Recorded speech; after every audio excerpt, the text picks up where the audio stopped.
उत्कर्षा उत्तम जाधव वयवर्ष 21, बहीण समीक्षा उत्तम जाधव वयवर्ष 18 आणि काकी सिंधू दत्ता जाधव वयवर्ष 45 अशी मृत पावलेल्या तिघांची नावं आहेत. तिघेही परभणी जिल्ह्याच्या सोनपेठ तालुक्यातील रहिवासी आहेत. मयत उत्कर्षा इंजिनिअरिंगच्या दुसऱ्या वर्गात शिकत होती.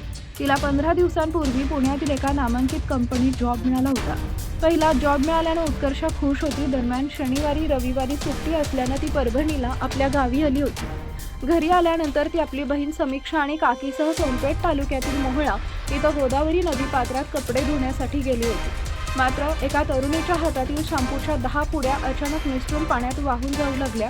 त्या पुड्या पकडण्यासाठी एकीनं प्लास्टिकचा रिकामा डबा हातात घेतला आणि ती नदीच्या खोल पाण्यात उतरली. पण पाण्यात शिरताच डब्याचं झाकण उघडलं आणि त्यात वेगानं पाणी शिरले आणि ती तरुणी पाण्यात बुडू लागली. बहिणीला बुडताना पाहून तिला वाचवण्यासाठी दुसरी बहीण ही पाण्यात उतरली. मात्र पाण्याचा अंदाज न आल्यानं ती देखील बुडू लागली. आपल्या दोन्ही पुतण्यांना पाण्यात बुडताना पाहून त्यांना वाचवण्यासाठी त्यांची काकू देखील मागे धावली. मात्र दुर्दैवानं त्या तिघीही नदीच्या खोल पात्रात बुडाल्या.